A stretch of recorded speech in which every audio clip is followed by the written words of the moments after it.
Assalamualaikum warahmatullahi wabarakatuh.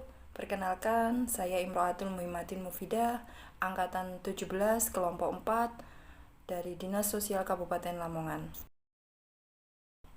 Kali ini saya akan menjelaskan tentang isu strategis kontemporer, di mana beberapa contoh yang dapat kita lihat adalah korupsi, narkoba dan psikotropika, terorisme dan radikalisme, money laundry, proxy war, dan kejahatan mass media. Selama ini kita akrab dengan istilah korupsi, di mana penyalahgunaan uang negara untuk kepentingan pribadi bisa disebabkan dari faktor individu dan faktor lingkungan. Oleh karena itu, kita sebagai ASN harus bersikap jujur dan menghindari perilaku yang dapat merugikan orang lain, seperti korupsi. Isu kedua yang sangat merugikan bangsa adalah narkotika, psikotropika, dan zat adiktif lainnya. Kerusakan yang ditimbulkan dari berbagai jenis obat terlarang seperti morfin, syabu, heroin, kodein, amfetamin, dan lain sebagainya ini bisa dalam bentuk jasmani dan rohani. Tindak pidana narkoba adalah kejahatan permulaan yang memiliki kejahatan turunan. Tindak pidana narkoba bisa berkaitan dengan terorisme, money laundry, korupsi, gratifikasi, imigran gelap, atau bahkan gerakan separatisme. Ada yang masih mengingat peristiwa bom Bali? Peristiwa itu menjelaskan tentang tindakan terorisme. Beberapa kelompok yang tidak puas dengan pemerintah dan memiliki dogma atau ideologi tertentu memiliki kemungkinan untuk melakukan tindakan terorisme. Tindakan terorisme juga dapat dilakukan oleh negara lain karena kepentingan perebutan wilayah atau pemaksaan suatu model bisnis.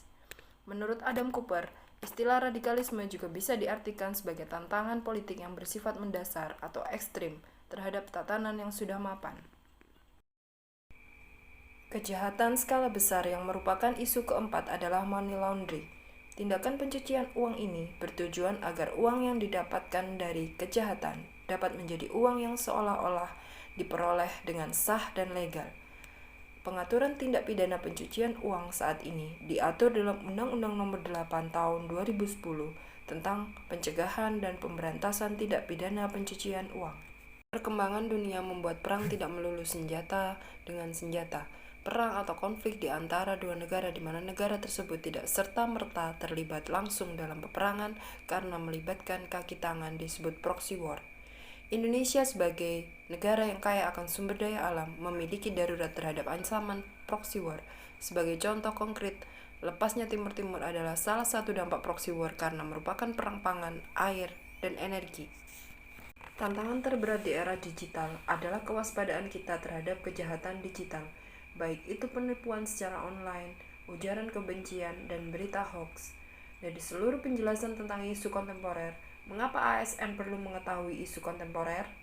Agar ASN tidak menutup mata atas kejadian yang terjadi di sekitar lingkungan rumah dan tempat kerja. ASN diharapkan turut membantu pemerintah menjaga kedaulatan bangsa Negara Kesatuan Republik Indonesia dengan modal intelektual, emosional, sosial, etika dalam menghadapi perubahan lingkungan strategis. Demikian penjelasan dari saya. Wassalamualaikum warahmatullahi wabarakatuh.